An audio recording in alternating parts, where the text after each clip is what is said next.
Hello everyone, welcome to Economics by Visha and Arpita. So this is the third part of UGC NET जो previous year question है 2019 के. We are solving that. So the question that is asked is कि इसमें हमें total cost का function दे रखा है of a firm which is this. इसमें हमें marginal cost निकालनी है, तो मतलब derivate करना with respect to quantity. So इसको derivate करेंगे तो क्या आएगा 3/10 लिख दो. marginal cost is equal to 3/10 q square minus 6q plus 50 हो गया. अब इसमें q की वैल्यू 10 है, इसको सब्सटीट्यूट कर दो. तो 3/10 इंटू 10 का स्क्वायर माइनस 6 इंटू 10 प्लस 50. इससे ये गया, that means 30 minus 60 plus 50 which is -10 हो गया. ये 30 तो ये 20 आ गया. सो first is the right answer, जो आपको दिख ही रहा है. नेक्स्ट क्वेश्चन की तरफ बढ़ते हैं. So the next question is कि इसमें हमें अरेंज करना है थियरीज ऑफ इंटरनेशनल ट्रेड को. तो सबसे पहले एडम स्मिथ ने हमें एब्सोल्यूट कॉस्ट दी थी. सो डी जो है वो पहला हो जाएगा. एंड हमारा उसके बाद हमें कंपैरेटिव कॉस्ट मिली थी, बी हो गया. एंड फिर आई थी हमारी opportunity cost, A and C. So first is the right answer. Next question देखते हैं. नेक्स्ट क्वेश्चन में हमसे पूछा गया which one of the following statement is not correct for textile sector in India. तो फर्स्ट है ऑप्शन में कि इंडिया का जो टेक्सटाइल और क्लोथिंग सेक्टर जो है वो करंटली एम्प्लॉय करता है 35 मिलियन पीपल. ऐसा कुछ ऑप्शन आए तो हमें नहीं ध्यान रहती फिगर्स क्या थी और आगे क्वेश्चन को पढ़ना है. After agriculture it is second largest provider of the employment, second largest है. ठीक है, आगे देखते हैं. Textile sector has a tendency to shrink as the GDP and economy grow. इसमें बोल रखा है कि जैसे इकोनॉमी ग्रो करेगी या जीडीपी ग्रो करेगा टेक्सटाइल सेक्टर श्रिंक हो जाएगा. ये बिल्कुल गलत है. सो यही पूछा था विच इज़ नॉट करेक्ट. ठीक है, सो ये अगर पूछा जाए मतलब एक सेक्टर इतना ग्रो कर रहा है, जीडीपी बढ़ रही है, तो दूसरा सेक्टर बढ़ेगा. ठीक है, so this is a wrong, I mean it's not a correct option. तो ये हो गया थर्ड आंसर इसका. नेक्स्ट क्वेश्चन की तरफ बढ़ते हैं. So the next question is, इसमें हमें कॉप डगलस प्रोडक्शन फंक्शन दे रखा है. मैं कॉप डगलस प्रोडक्शन फंक्शन की एक वीडियो भी बना रखी है जिसमें मैंने उसके सारे फीचर्स क्या होते हैं, इसकी कैलकुलेशन क्या रहती है, यूजीसी नेट में न्यूमेरिकल कैसे पूछा जाता है, उसके सारे न्यूमेरिकल्स है. वो already mathematical methods of economics की मेरी एक प्लेलिस्ट है, उसमें आप जाके इसकी कैलकुलेशंस भी दे सकते हो. कई बार इसका क्वेश्चन पूछ लिया जाता है कि प्रोडक्शन फंक्शन दे रखा है, उसके ग्रोथ रेट्स दे रखे हैं और शेयर दे रखे हैं. उसमें आपको कभी ग्रोथ रेट आउटपुट की निकालनी होती है, कभी ग्रोथ रेट टेक्नोलॉजी में कितनी हो रही है, टेक्निकल प्रोग्रेस कितनी हो रही है, वो अलग अलग तरीके से क्वेश्चन पूछा होता है. So that also I have included in my play list mathematical methods of economics के अंदर. You can go and watch it. अब इसमें देखते हैं विच इज़ नॉट ट्रू. तो होमोजीनियस होता है, ये मैंने फीचर्स में स्पेशली सब कुछ कवर किया है. तो ये होता है रिटर्न्स टू स्केल जो है वो कांस्टेंट होते हैं, zero rate of factor substitution नहीं होता है, इसमें यूनिट होता है. So this is a wrong answer, मतलब wrong, it's not true. So this is third जो इसका आंसर है. नेक्स्ट क्वेश्चन देखते हैं. नेक्स्ट क्वेश्चन में बैलेंस ग्रोथ डॉक्ट्राइन मैंने आपको दोनों के बताए हैं. नर्क्स का भी मेरा इकोनॉमिक्स ऑप्शनल जो है यूपीएससी का, वो भी उसमें मैंने आपको दोनों थियरीज अच्छे से समझाई हैं. लुइस का भी समझाया और नर्क्स का भी समझाया. सो ए और डी जो है वो करेक्ट आंसर है इसका. ठीक है, नेक्स्ट क्वेश्चन. नेक्स्ट क्वेश्चन के अंदर हमें दे रखा है कि म्यू -1.9 मीन हमारा standard deviation, mean plus 1.96 sigma, that means standard deviation. तो ये बेसिकली क्या डिपिक्ट कर रहा है, मतलब area with in the range कितना है, ये 95% होगा. ठीक है, और 99% के लिए ये वैल्यू याद रख लो. अगर ऐसा कुछ आ जाए तो दैट मीन्स 99% है, और अगर ऐसा कुछ है तो 2.58 होता है. तो याद कर लो 90 के लिए क्या होता है, ज़्यादा होता है, विच इज़ 2.58. 95% के लिए क्या होता है 1.96, और हमारा 99% के लिए होता है 1.645. ठीक है, आई होप ये याद हो गया होगा, नहीं तो इसकी स्क्रीनशॉट लेके रख लो, otherwise you can get the PDF of my all these जो प्रीवियस ईयर के क्वेश्चन है, you can get it on my Telegram channel. So for that I'll put the link in the description box. You can just go and subscribe and you'll get all the PDFs. ठीक है, next question देखते हैं. So the next question is किसने input output analysis का, इसका मैं कैसे calculation कैसे होती है इनपुट आउटपुट एनालिसिस की, इसका IES में क्वेश्चन आ जाता है कि उसकी कैलकुलेशन कैसे होती है. इसमें कैलकुलेशन का कभी क्वेश्चन नहीं आता UGC नेट के लिए. ठीक है, तो वो मैं डाल दूंगी. बाकी इसका आंसर देखते हैं क्या होता है. तो इसका जो क्रोनोलॉजी है यूजली नहीं याद रहती, तो वैसे रट्टा मार लेना. पहले कूजने ने दी थी, फिर कार्ल मार्क्स ने, फिर हमारा लियोन्टिफ ने, फिर हॉकिन साइमन ने. सो थर्ड जो है इसका करेक्ट ऑप्शन है. नेक्स्ट क्वेश्चन देखते हैं. नेक्स्ट क्वेश्चन में पूछा हुआ कॉम्पनसेशन क्राइटेरिया विच सेज कि state A is socially preferable to state B if those who gain from the change can compensate the loser and yet end up with the surplus.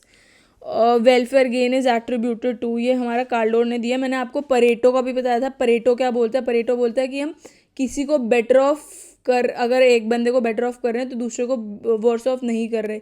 एक को better of करने के चक्कर में दूसरे को verse of नहीं कर रहे. तो that was said bye Pareto. ठीक है, जो हमारे कार्लोर थे इन्होंने बोला था कि हम एक को बेटर ऑफ कर रहे हैं.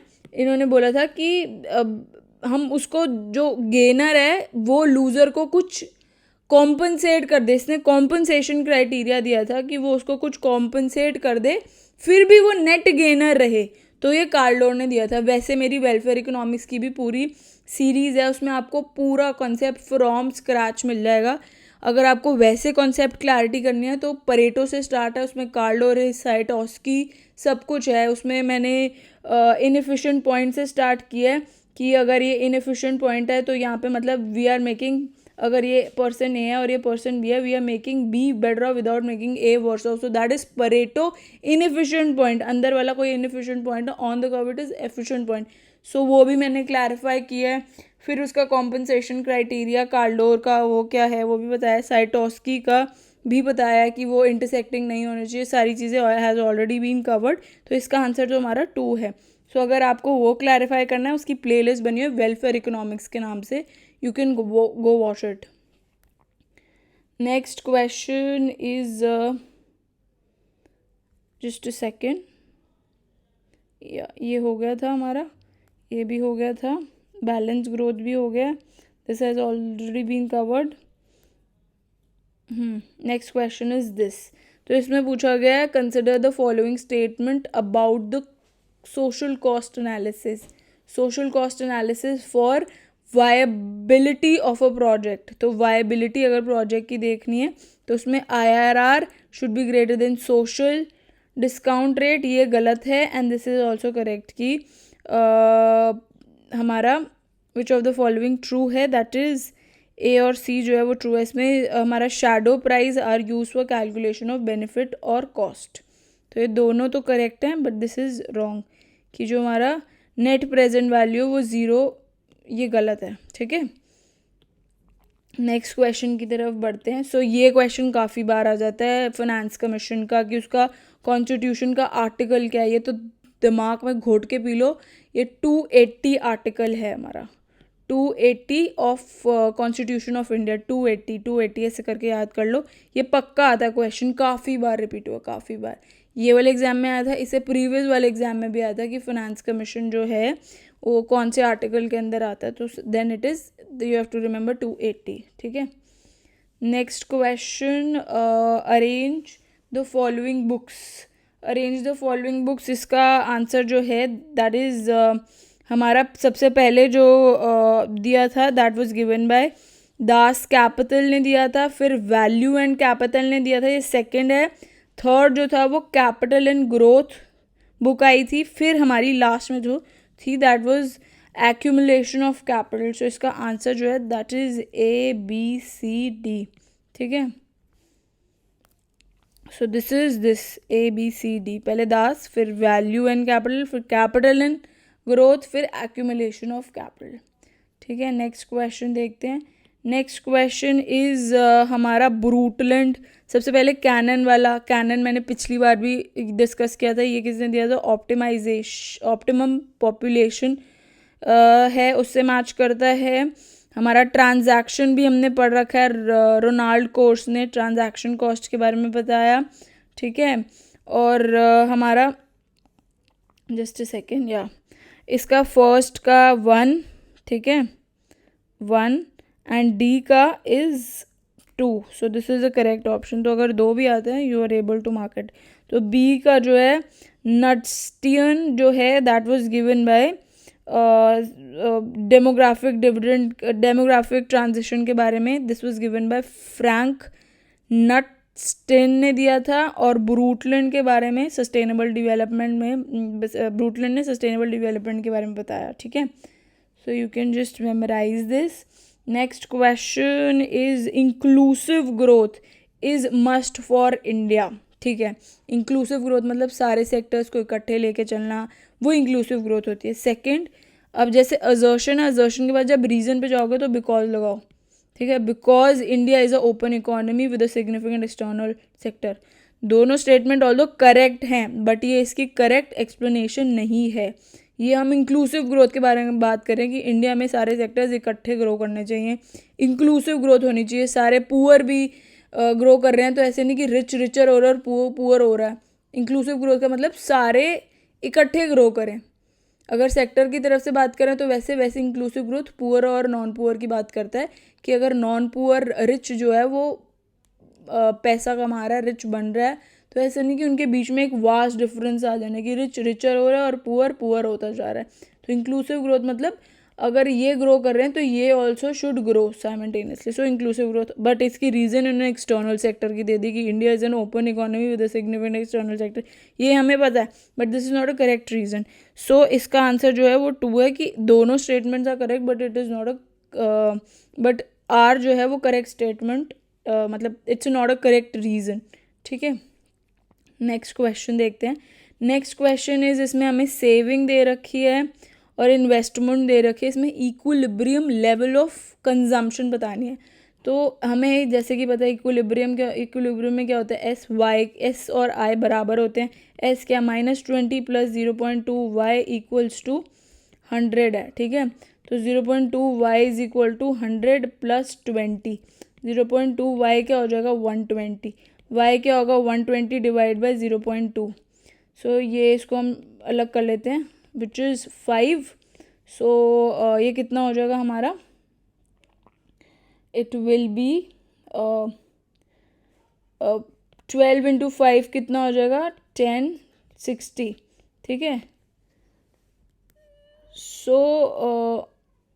सो इसका जो आंसर है वो 60 है, बट हमें निकालना कि इक्विलिब्रियम लेवल ऑफ कंजम्पशन निकालना है। इक्विलिब्रियम लेवल ऑफ कंजम्पशन क्या होता है, जो हमारा इसका फंक्शन है सेविंग का, उसके अंदर ये सेव नहीं हुआ, मतलब ये कंज्यूम हुआ तो कंजम्पशन में ये पॉजिटिव हो जाएगा, जो नेगेटिव सेविंग है वो पॉजिटिव हो जाएगी। और जो ये MPS है, MPC क्या होगा 1 में से सब्ट्रैक्ट कर देंगे 0.8 वाई, ठीक है। तो 80 + 0.8 और y हमारा क्या निकला 60, ठीक है। जस्ट अ सेकेंड, इसमें I think there is an issue. So ये क्या है हमारा 20 हो गया, 0.2 से डिवाइड किया, what we exactly get is 120/0.2 which is this. So answer is 600 not 60, ठीक है। सो आंसर इज 600 यहाँ पर, तो यहाँ पे 600 डलेगा। So what you exactly get is, इसको सॉल्व करोगे यू विल गेट दिस 500, ठीक है। आपको 500 मिल जाएगा। ये दोनों क्या होगा 480 + 20 कितना होगा 20 + 480 कितना होगा 500, सो 500 इसका आंसर है। नेक्स्ट क्वेश्चन देखते हैं।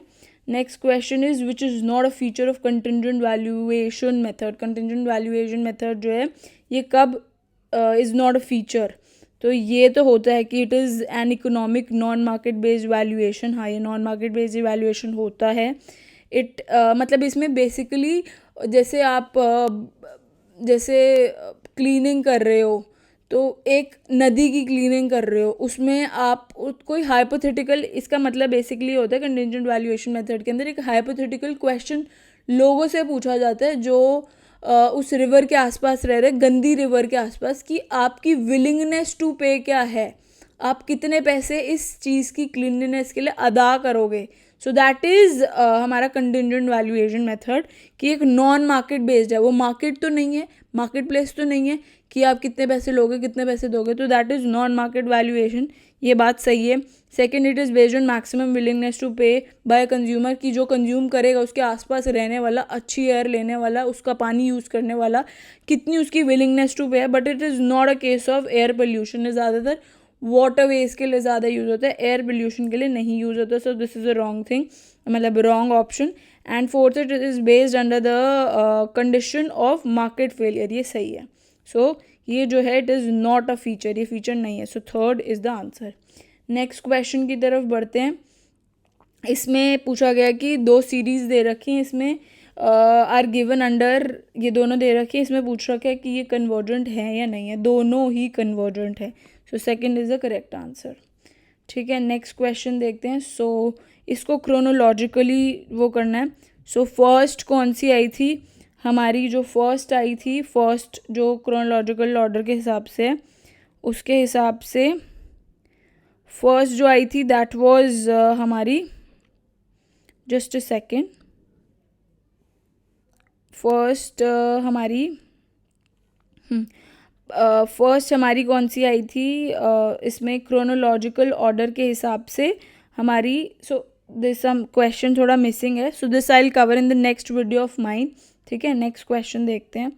Next question is arrange the following theories of international trade in chronological order. I think ये क्वेश्चन दोबारा रिपीट हो गया, but I introduce you the, मतलब बेसिकली इसका आंसर क्या है दोबारा बता देती हूँ. डी जो है वो सबसे पहले है, एब्सोल्यूट आई थी, फिर रिगार्डियन की कंपैरेटिव कॉस्ट आई थी, फिर हमारी आई थी अपॉर्चुनिटी कॉस्ट, फिर factor price. So first is the correct answer. I think this has been already been covered पहले ही. अब इसमें स्टेजेस पूछ रखे, stages of demographic transition is associated with economic development, कौन सी है. तो फर्स्ट स्टेज में डेथ रेट, बर्थ रेट दोनों ही कम होते हैं, तो इकोनॉमिक ग्रोथ भी कम होती है. तो डेथ रेट भी कम होता है, बर्थ रेट भी कम होता है. सो ये फर्स्ट स्टेज हो गई. Low death rate, low birth rate. So A जो है फर्स्ट है. सॉरी, हाई होती हैं दोनों ही, मरने वाले लोग भी ज़्यादा होते हैं, जिंदा लोग भी कम, मतलब जीने वाले लोग भी कम होते हैं, दोनों ही ज़्यादा होते हैं. सो हाई बर्थ रेट होती है, हाई डेथ रेट होती है. तो बी जो है वो है फर्स्ट.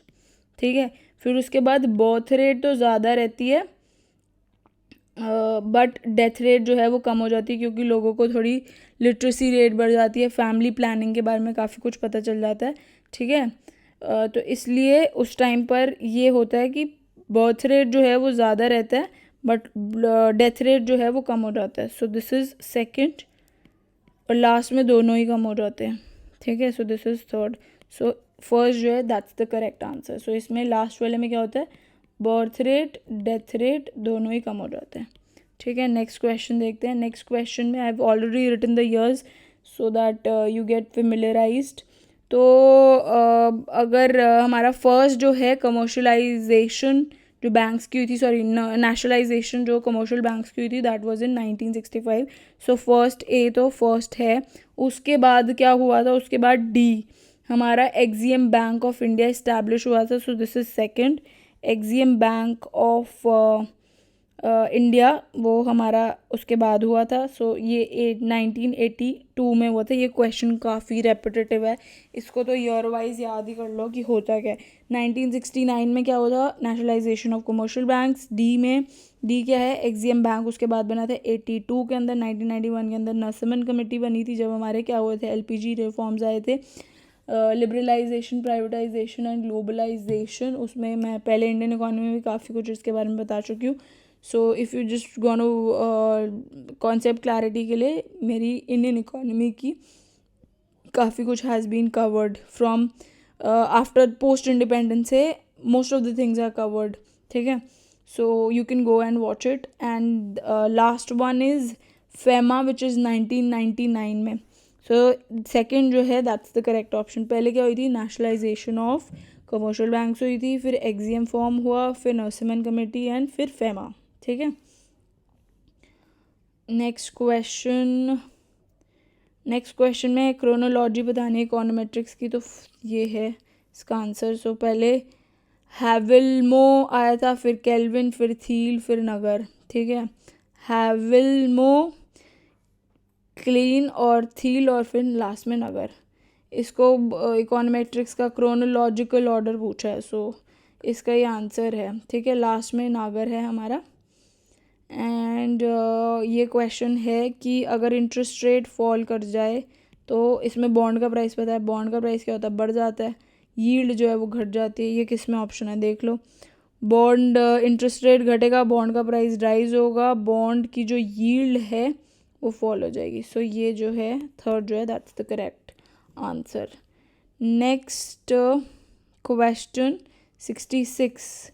ठीक है, इसमें पूछा हुआ है कि preferring a certain income to a risky income with the same level of expected value lead to a risk averse behaviour. Second जो है वो being indifferent between a certain income, एक सर्टेन इनकम और अनसर्टेन इनकम के बीच में indifferent होना with the same level of expected value leads to risk aversion behaviour. ठीक है, सो दोनों statements are correct. Next question देखते हैं। Next question is incidence of tax, मतलब जो एंड कंज्यूमर है वो क्या पे कर रहा है। सो थर्ड जो है इसका सही आंसर है, पर्सन और group who is ultimately pays the tax.